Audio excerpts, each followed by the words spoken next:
You started as a Navy radar operator. No, sonar. Sonar, my bad. Okay. Way more dependent upon sound. Yes. When I joined the Navy in 1960, the Navy, it was right in the middle of the Cold War, and their main thing was to find Russian submarines. That was the main, that was top of the line order. So it was mandatory. Everybody that went to basic training took an audiometer test, and the top 5% in pitch perception were sent to sonar school regardless of whether you wanted to or not. Oh, interesting. Because it's all based on deciphering tones. Yes. You send out a 1,000 cycle tone, and the echo you get back, flat, sharp. Mm-hmm. Is it moving forward or backwards from you? Interesting. And it was like, you're going to sonar school. Great. What's that? One of those deals, right? And you said you were in sonar school for a year, correct? It was 2 6-month periods. Yeah, the first 6 months was basic sonar. The first day they showed a battery. Electricity goes from positive to negative. Next. And then by the end of the 6 months, we're fixing a computer that take up this whole room in 1960. It was all vacuum tubes, and it was huge. It had like 3 rooms on the ship that were part of this computer to look for submarines and to fire this rocket at them. Wild. Yeah. So you were in the Navy from 1960 60 to 64. To 64. Right. And then 64, you decided to head to New York? Yes, I'd taken some courses in radio and television production.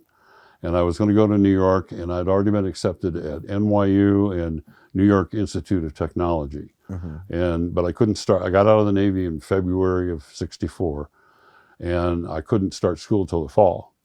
So that's when I got the temporary job at Dick Charles. Okay. 2 mono machines and a cloud of dust. Okay. And how long were sessions typically at Dick Charles? They could be as short as 15 minutes. Okay. And as long as like 2 hours, maybe. Okay. 2-3 hours. But the big thing is you were working on multiple projects a day. Yes. Okay. Yeah. And they would be in and out, in and out, in and out. The songwriters, it was mostly just songwriter demos. And they'd come in and knock it out. Sometimes a piano voice would be 15 minutes. If they had like a 4-piece band, it could be an hour. And usually they were just working on one song, the song that they finished that morning, or something like that. Yep. And then they would immediately send the tape to the cutting room, which is right across the other side of the office.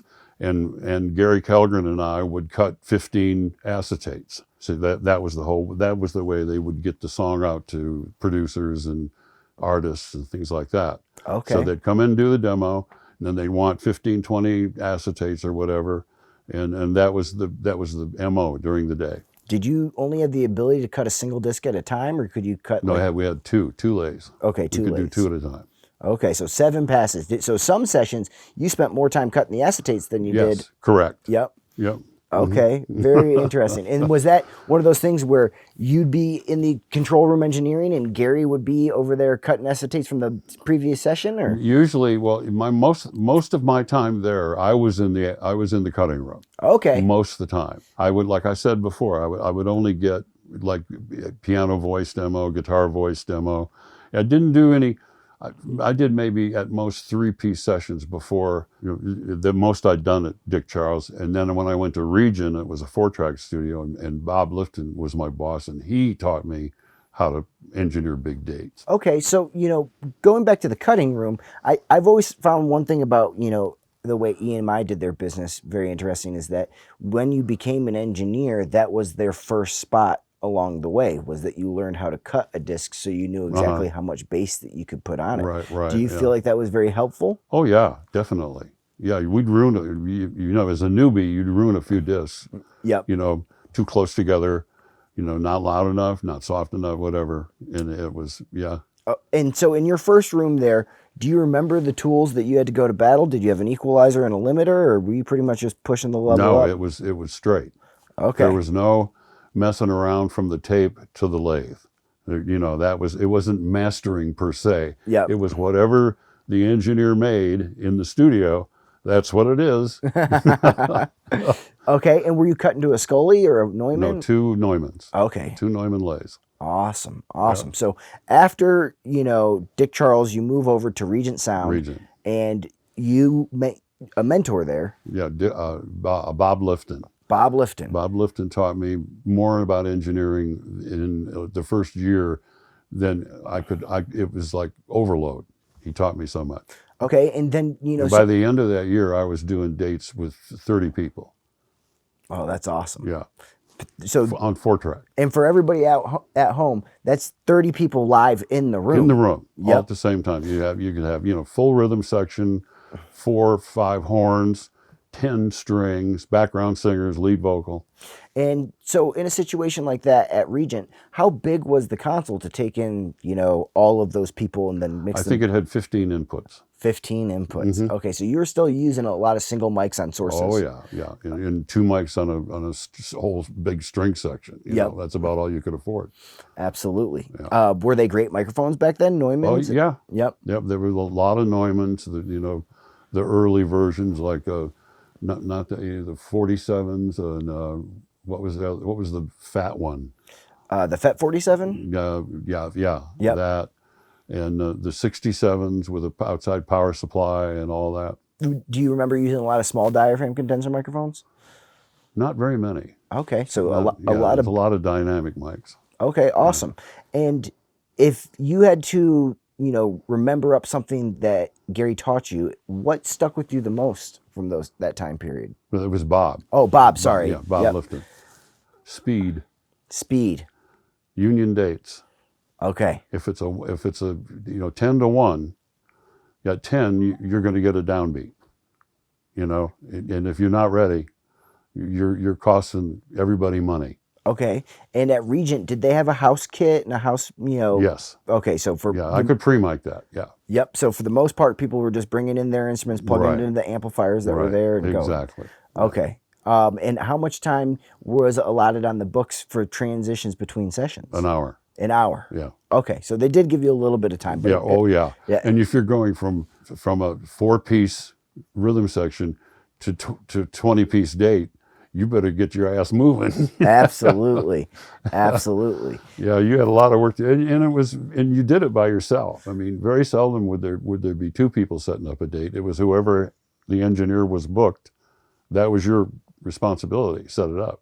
Okay. Chairs and everything. And, did they typically, book the engineers for the whole day so that you'd be dealing with everything that was coming in that day? Pretty much. Okay. Yeah. Yep.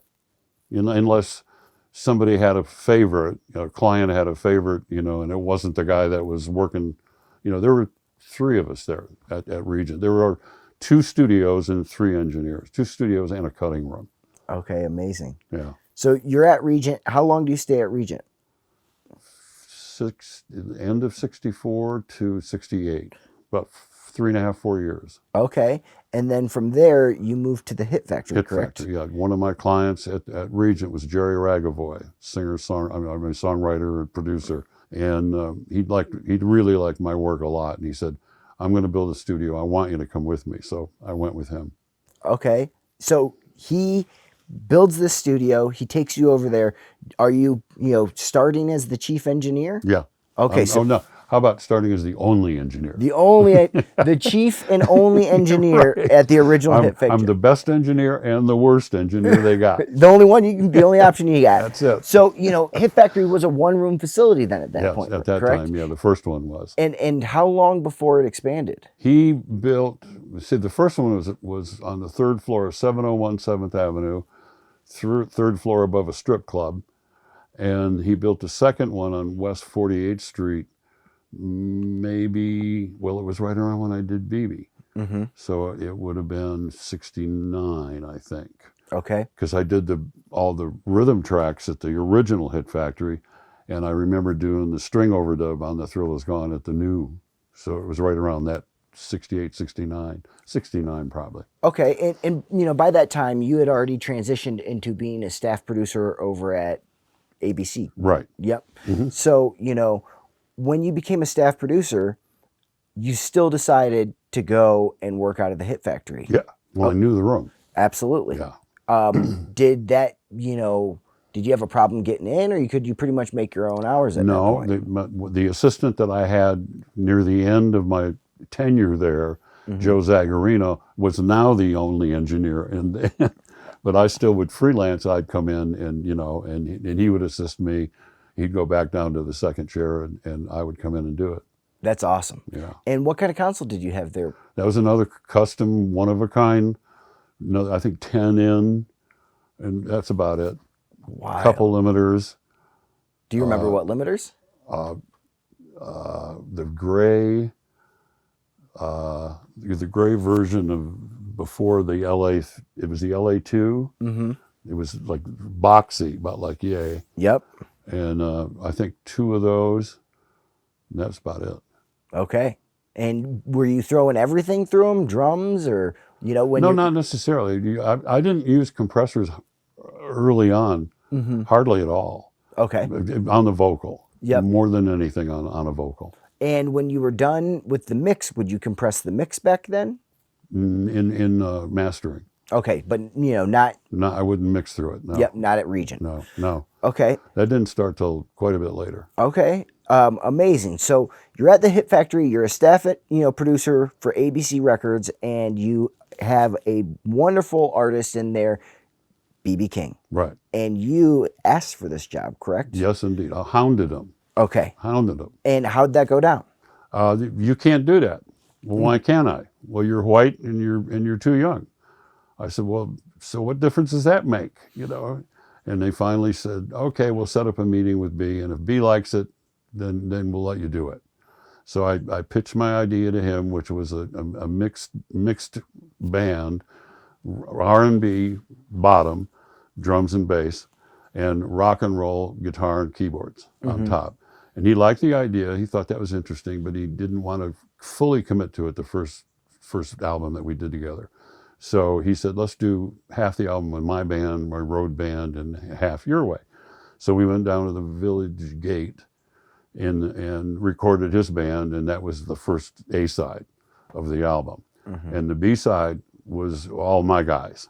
And the one of the tracks was Why I Sing the Blues, which was a driving do do do do do do do do do do. So I had that solid R&B with some great, second guitar stuff and keyboard stuff on top. And it was B's first time on the pop charts. Amazing. It was like top 10 R&B and maybe up to 70 some on the pop charts. And it was like, he was like, next album was, let's do it all your way. And that was The Thrill Is Gone. Okay, so you were awarded some freedom, not only with the label, I'm assuming, but also the artist, Right. Said, do what you're doing, man. Yeah, right, exactly. Okay. So, and The Thrill Is Gone got him off the Chitlin circuit and got me, props as a big time producer. Thrill Is Gone comes out, and it's a hit. Right. So from there, I'm assuming the phone starts ringing, right?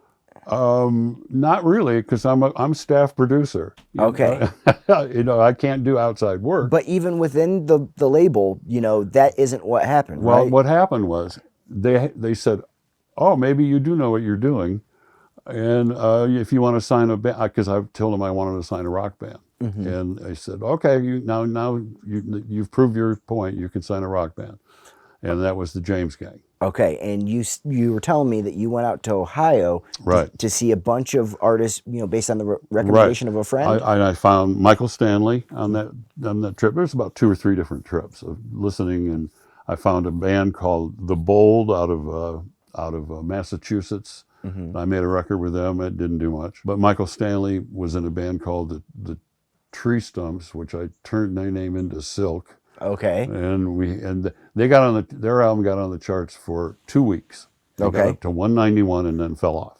But Michael and I became very good friends over the years, actually to the point of best friends over the years. And so I found him, found my best friend, and I found the James Gang. And the rest is history. Okay, so those first couple James Gang records, where were those made? New York. They were made at Hit Factory. Okay. The first one, your album, was made totally at the Hit Factory, but I think I mixed it at Region because he had more gear.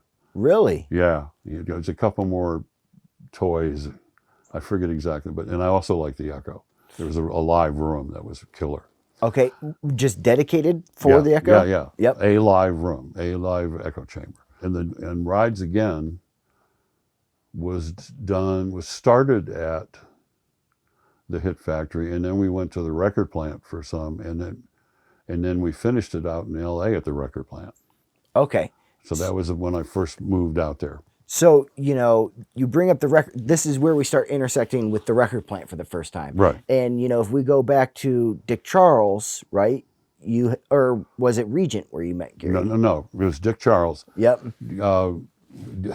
Gary Kellgren had gotten out of the Air Force, and he was on his way to Europe to write the great American novel. That was his dream. Like mine was to go to school and we both got waylaid. And he beat me to Dick Charles by about 3 months, and we became great friends. And later on, I became, what I did, I became a producer. He became a studio designer and owner of all the record plants. Yep. So he started the record plant out in New York, correct? Yeah. How long before the record plant Los Angeles was open? Oh, maybe. He opened the record plant in New York the same time we opened the Hit Factory. So that would have been 68. And the LA one was done in 70. Okay. Amazing. That's when I moved to LA. Yes. And that's where I started working there. Okay. And so your stint as far as living in LA was actually a relatively short time period, correct? Yeah, 13 months. And what caused you to leave? The earthquake. Okay. So 6.1, 6.3 earthquake. And it happened in the middle of the night? 6:01 in the morning. Okay. And 10 days later, me and my family lived in Denver, Colorado. Amazing. Here's a story for you. Yeah. I moved. The earthquake happened in February. It was early, maybe February 8th, 9th, or something like that. The Grammys were on a week later. I'm sitting in a hotel room with a black and white TV watching the Grammys, and BB wins R&B Record of the Year for The Thrill Is Gone. Amazing. And I'm not working. I'm newly independent. And it was like, did I fuck up? Well, I mean, as a newly independent freelance producer, having a Grammy win going into the market, that had to have been great, right? It did work out pretty good. Yep. So as you went independent then, you have relocated to Denver. How'd you start working out there? Did you go straight into recording? Well, I moved there with another guy that quit ABC at the same time for the same reason as I did, Larry Ray, and he was in promotion. He was the head of promotion for ABC at the time, and our idea was to start our own label. So we started a label called Tumbleweed, and we got financed by Gulf and Western, who was throwing money around like drunken sailors, and they threw $1 million at us, and we were very happy to spend it. And we signed 4 or 5 acts from around Colorado. Okay. And had very little success. But in the meantime, Jerry Greenberg from Atlantic Records came by and offered me the J. Giles Band. And so that was the first independent production of any significance and success. And I did about 6, 7 albums with them over the years. Absolutely. So, when working with the J. Giles Band, did that start at Caribou or was that at a different studio? No, that started in New York. Oh, so you were just in Denver and you went to Record Plant or Hit Factory? Right. Hit Factory. First 2 albums I did with them were at the Hit Factory. And then for some reason, maybe I couldn't get in, and we went to the Record Plant in New York. And everything I did with them was in New York. And the Colorado bands, were you recording those locally or were you taking them? LA. Yep. Yeah, New York. Okay, so these were, let's get out of town, go make some record projects. Yeah, most of the time in LA at the Record Plant. Okay, so how did you end up at Caribou Ranch with Jim and Joe? When did that start? That would be 72.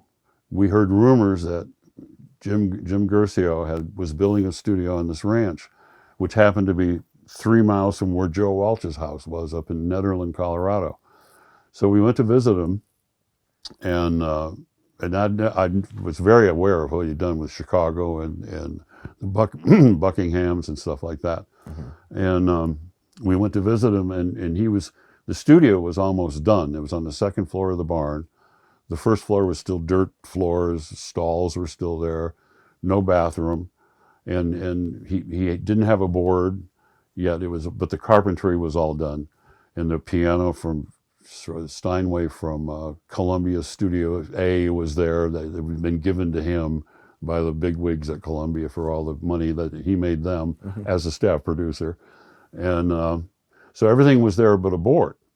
And he said, "Well, I'm investing in this board called Olive, that is going to be the next big thing." He said, "But it's not going to be ready for a while, and I'm going to go off and make this movie, Electroglide in Blue, with Robert Blake." And we said, "But wait, can we use it?" And he goes, "Oh, okay. Well, if you want." He said, "There won't be any help here, and ain't going to nobody be here but you guys." And he rented us a 400 MCI board, 16-track 3M isoloop tape machine, a couple pieces of gear, and he left, and we made Barnstorm. Very cool. So was that the first time you came across an MCI console? Yes. Yeah, that would have been the first time. That's awesome. I never thought about that, but that's right. Yeah, so It was the old blackface 400 series. with the API faders. Yeah. Yep. Yeah. And Round red knobs. Yep. Yeah. and it's wild because most people don't realize that there was an MCI ever at Caribou. For a lot of people, it says starts with the Olive, and then the Olive was quickly replaced. Correctly. Quickly replaced. So did you do? With a Neve. Did you do any work on it? No. Okay. No. All I did was see parts downstairs. There would be parts in various rooms, and I heard all the horror stories. That well, I did like 2 Joe Walsh albums there, Barnstorm and Smoke You Drink. I did the Rick Derringer album there. I mixed a couple 3 things there, and then by then Jimmy was done with his movie, and he came back and he booked the studio, and I couldn't get in anymore, so I'm back on a plane going to L.A. or New York or San Francisco or wherever. Okay, and then from there you end up down south in Miami, correct? Right. And so how do you end up at Criteria? I said, I gotta go to a place where there's a studio. I'm tired of getting on planes. I said, I just must move to a place that's studio. And I didn't want to go back to New York. Didn't like the weather. Same with Chicago. Didn't like that. And then anything on the West Coast, because of the earthquake, that was right out. So, I knew Tom Dowd from Miami, from New York, from years earlier. So I called him, and I said, "What are you doing? What's it like?" He said, "Come on down. We're gonna have fun. We're gonna get a boat. We're going fishing." None of that ever happened. But I did move to Miami and started working at Criteria. Okay, so the first time you walked in Criteria and you saw the MCI that was installed there. I saw it. So you walk into Criteria, and the first time you see the MCI that's installed there, how'd that go? I walked in and I saw that. Of course, not quite laid out that way. It was long and singular. Yeah. One long channel strip. But it was the most interesting channel strip I'd seen, because the faders were curved, and it was like, oh, this is like England, Because a lot of those things at EMI where there was, curved faders. I thought, well, that's cool. And the only thing was, it was a one-of-a-kind board, very experimental, but it only had 16 tracks. And I told Mac Emmerman, the owner, I said, if you bump this to 24, I said, I'll book this studio out constantly. And I did. That's awesome. Yeah. So you start your relationship with Criteria and you decide to move to Miami, right? Right. And how long are you working at Criteria before you decide to make a change and build Bayshore? Well, what producer doesn't want his own studio? We all want our own studio. Absolutely. And when one of these nights hit, it was like, oh, I can afford to do that now. Yes. So that basically that was the horse that was, So besides, the Eagles record, did you make any other projects at Criteria? Oh, yeah. The first one I did was a Wishbone Ash album. Oh, really? Called There's the Rub. Okay. And I did that. I did 2 Michael Stanley Band albums there. I did Elvin Bishop's album with Fooled Around and Fell in Love there. That was done at Criteria. Yeah. Oh, I was just listening to it Studio yesterday. C. I have 3 or 4 other things, but that slipped my mind now. But that would have been from 74 to it's just 2 years, 76. Okay. So you were there for 2 years, pretty much just working constantly then, Oh, every balls day. to the wall. And people are calling the phone, and you decide to, go and build Bayshore. Right. And when you built Bayshore, you continued to buy another MCI console. Right. So was that just a natural progression for you? It was, in the sense that I knew that they were working on this 500, and I had put some input in. All of us at Criteria, Tom Dowd, me, Howie, and Ronnie Albert, Carl Richardson, all the engineer types that were there, gave input to the engineers up at MCI, and they were in Fort Lauderdale, so they were just right up the road. I mean, that was also the calling card. Your parts and service are right there. Yes. They're not in England or here or whatever. So it was just a natural, turn of events. And were they good? Did they typically come over to the studio if you had any problems? Oh yeah, they were fabulous. That's really awesome to hear. Yeah. So what I mean, clearly Miami and Criteria and Tom Dowd drew you to finding the Correct. MCI, but you had been working on one previously, and you clearly did not see the need for a change when you went to Bayshore. So I'm just curious about, what did you love and what attracted you to that sound? I think it was more that, like I said, a bunch of us had input into how we wanted it laid out and how we wanted certain things, and how we wanted it to look and how we wanted it, were just parts of it, different input that we all had. So I felt kind of attached to it to begin with. Yes. Because I got, I think, like the 4th or 5th one. Really? Of the 500 series, yeah. Okay. And it was like, oh boy, and that was a great board. It had automation, which really never worked. Did you try to make it work? We tried, yeah, and after a while, it was just frustrating. Okay. Yeah, it would frustrate me during a mix, and I'd blow it all off, and then you'd have to start again. So the majority of your work that you did, it was not automated. No, very, very, very little.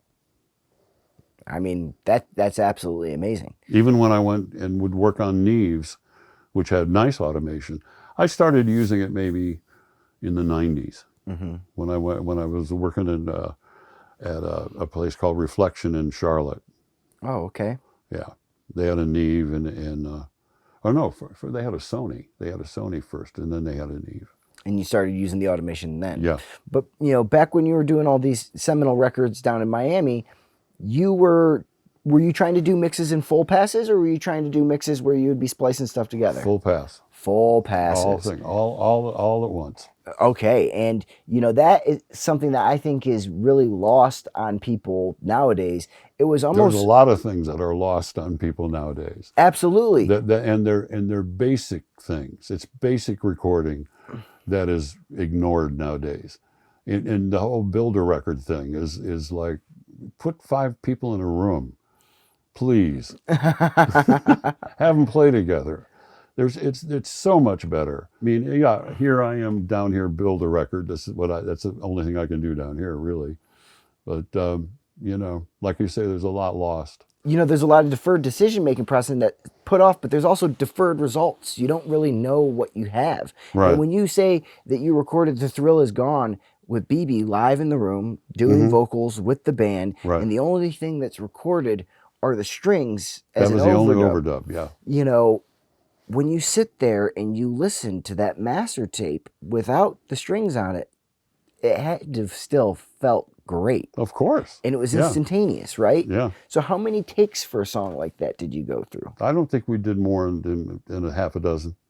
Pros at work. And was it one of those ones where you did, half a dozen and you said, I like take 2 best, or you just ran them? Well, that actual song was the last track we cut of maybe 3 or 4 tracks that night.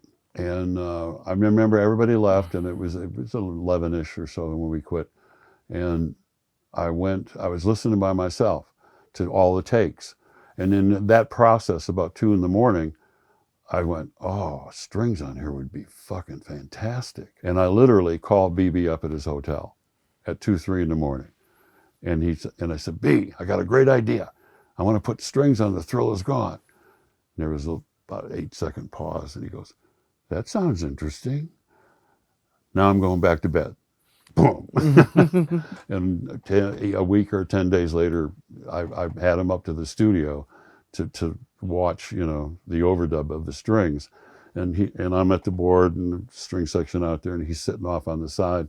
And then when the first rundown, before we even, you know, hit record, I look over at him and he's going, I knew I won, you know. That's amazing. Yeah. So who did you bring in to arrange those strings? Bert Dicato. Okay. He was a guy that I'd used all the time in New York. Amazing. Yeah. And how many takes do you think that you did? 3 or 4. Okay. And, you know, did you go back and find one that was your favorite, or was it? No. It was like, I think whatever the 3rd or 4th take was, I said, that's it. Thanks. Perfect. Done. Okay. So, and I'm assuming that you were probably in there for less than an hour. About an hour. Okay. Yeah. Man, and that's incredible because nowadays I feel like there's people who, you know, they don't believe that a hit could come out of a couple hours worth of recording time. Right. And that if you had the right people in the right room with the right person, you know. My motto all my career has been hire the pros and get out of the way. Hey, I think that that's a pretty good motto. Yep. Works for me.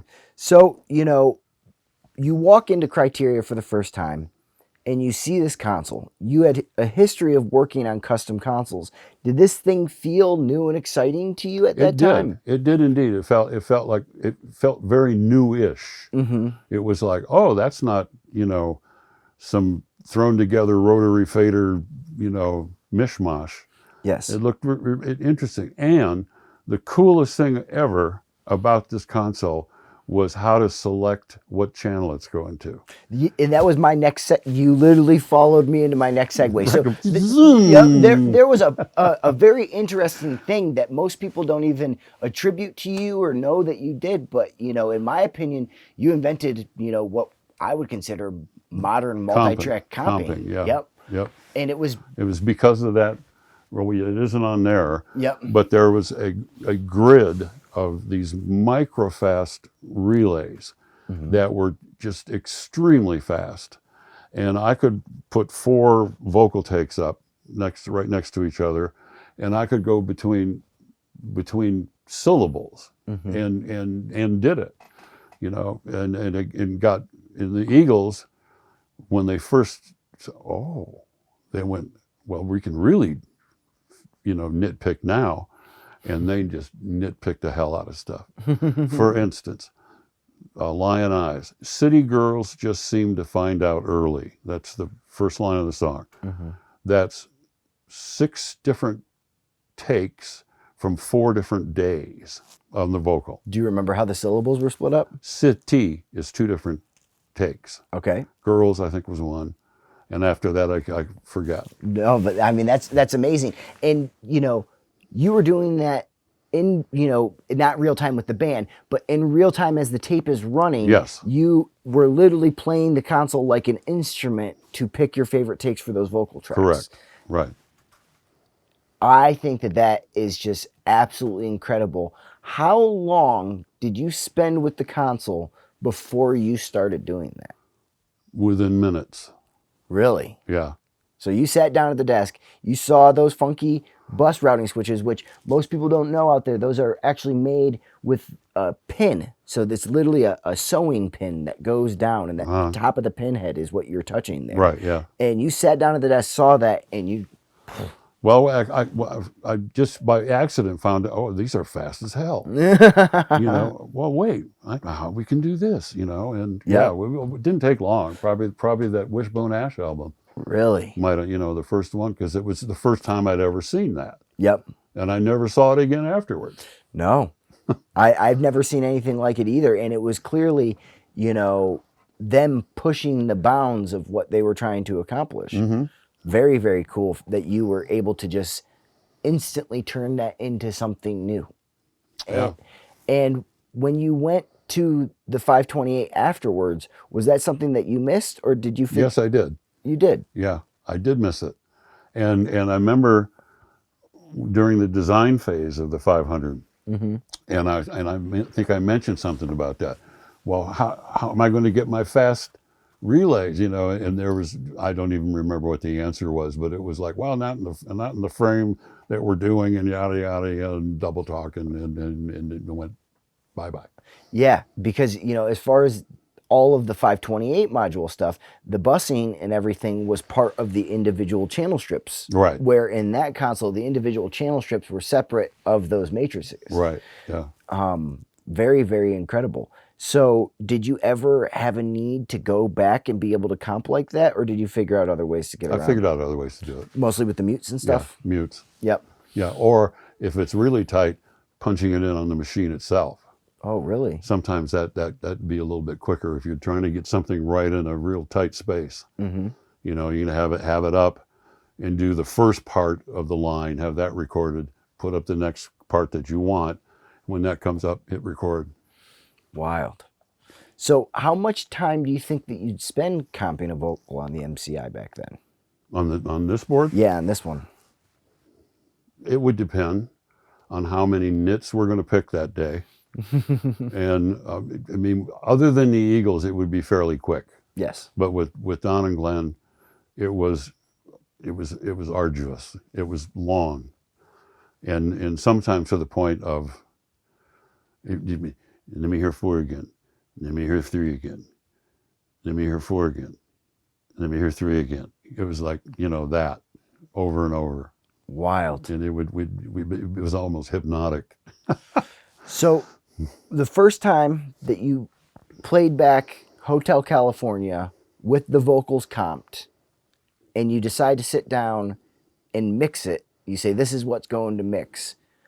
Was there anything about the desk that you were excited about to be able to utilize on a mix like that? Or really in any record, I guess, was there something about the mixing side of the console that drew you to it and kept you there?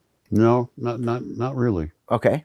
No, it was when you get to the mix, it's everything is there. Here it is, and make it as best as you possibly can, if however long it takes. Yep.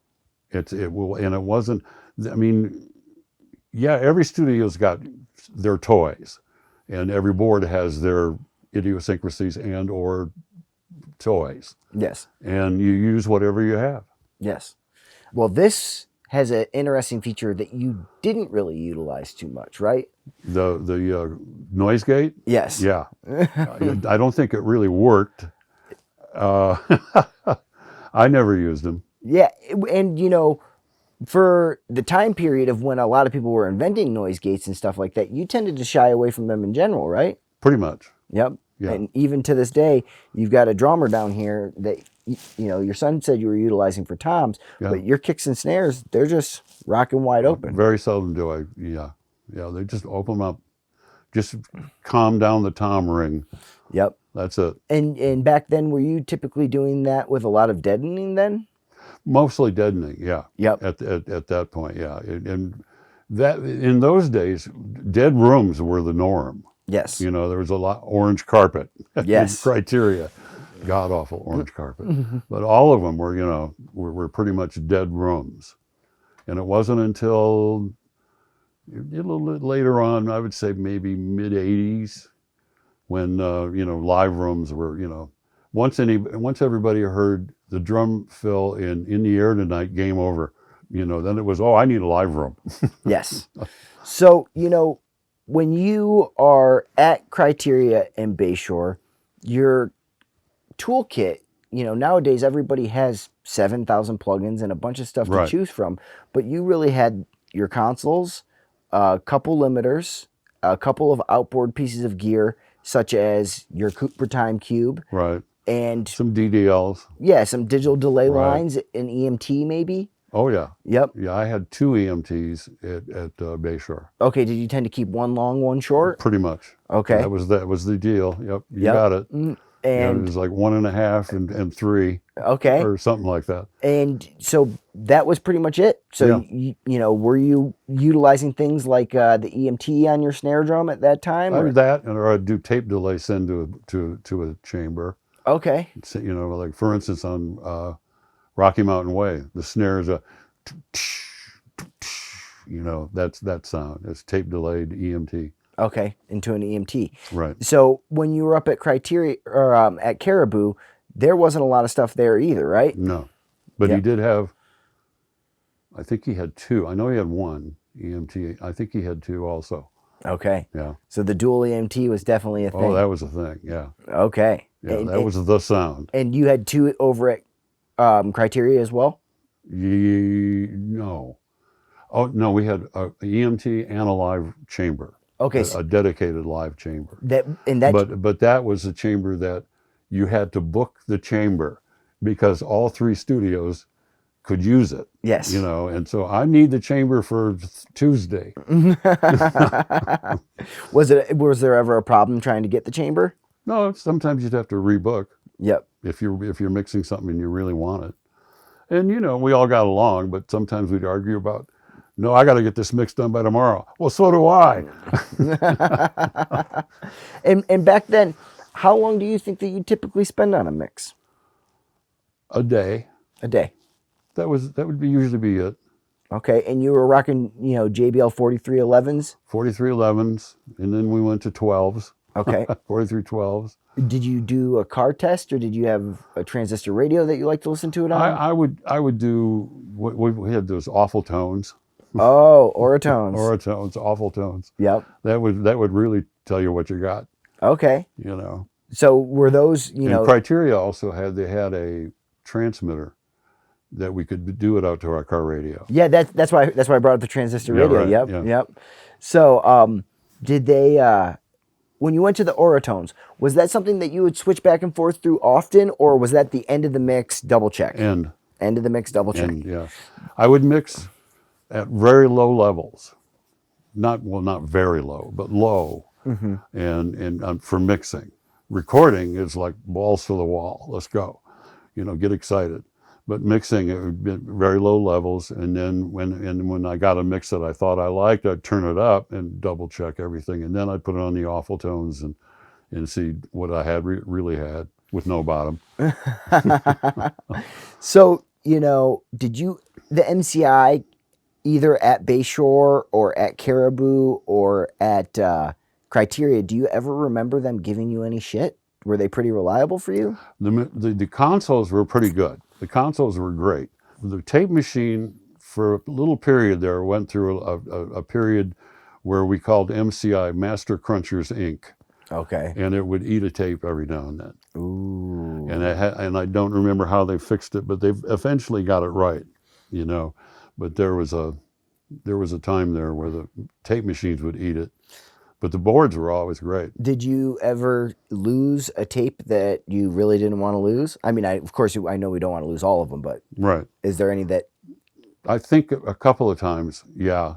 And it would eat a section, and I'd have to either go refine that in a different take and lop it in or whatever, you know, to rescue. And that was something that we were speaking about earlier, but you had no problem pulling out a razor blade and cutting tapes up. No, not at all. It was fun. Hotel California, the single, the 6.5-minute song, has 33 edits in the 2-inch tape. That's absolutely incredible. And we spoke about this again, but just to reiterate, you only had one issue where a splice actually popped, right? Yeah. Yeah, that was on the long run when we were working these tapes to death. Yes. Overdubs. And I was overdubbing something, and it got to a certain point, and then the tape automatically stopped. I rewind and run it, and it stopped again, same spot. What the hell? And I look over, and there's an edit there. And I look at the edit, and there's about maybe 1/8 of an inch space where the tape is. Yep. And the light sensor sees through it, turns off. So you were just seeing leader tape pretty much holding that thing together. Right. Wild. And so I had to send everybody home for 3 days and re-edit, not change the edits, but re-tape resplice all the splices, and believe me, there was a ton of them. And you got to be real careful. You got to peel it off and not fuck up the tape, and it's fun. So did you ever believe that sticky shed was a problem back then? For 456, Okay. Ampex 456, that was the only one. What was your preferred format then? We were all using Ampex. So the tapes that you used were the ones that were shedding? Yeah, they were. Did you ever well, try? Then everybody panicked, and I think went to 3M, and I was just gonna say. And what was the German one? AFGA? BASF. Oh yeah. There was Yep. some of that around. Yeah, and then 456 was notorious. Wild. Yeah. So yeah. I was the technical engineer on Frankenstein, Edgar Winter's Frankenstein. Rick Derringer was the producer. Mm-hmm. But on that cut, Frankenstein, I edited for like 3 days. The original cut was, I think, 17 minutes long, because it was a long instrumental that gave Edgar an opportunity to play every instrument that he played, which was just a ton. Mm-hmm. And to get it down to the album, I think I cut it from, it was maybe 11 or 12, and I cut it down to 7. And then it started to get play, after the record came out, and they wanted a single. So I had to go in again and cut it down to whatever it was, 3.5, 4 minutes or something like that. But during the initial from 17 or something down to 7 or 8 or whatever, I'd have to go back and look. The drummer was sitting there, and it's just like, and he goes, "Man, that's like Frankenstein," and that's where the name of the song came from. Up until then, it had been the warm-up number. Wild. So that song is named after your ability to tape edit well. Pretty much, yeah. That's and how many splices were in it? That's awesome. Edgar loved it. So Frankenstein, that's it. So when you were managing all these tape edits, do you remember having, Oh God, yeah, tape hanging from everywhere. Yep, hanging from the ceiling. All over the place. You'd hang them from light fixtures. You'd hang them from around your neck. You'd be over on this and put it on another machine. Amazing. Like, I got my bridge over here. My second verse is over there. Did you ever edit a tape together to find that you had the edit backwards? Yep. Oh yeah. Yep. Whoops, I forgot that was that and that was that. Yep. Yeah. Okay, take it apart, put it together. Clearly you were making records in a time period where records were made fast. Yeah. But then you transitioned into a time period where things slowed down a little bit, and people were spending more and more time on the studio. Right.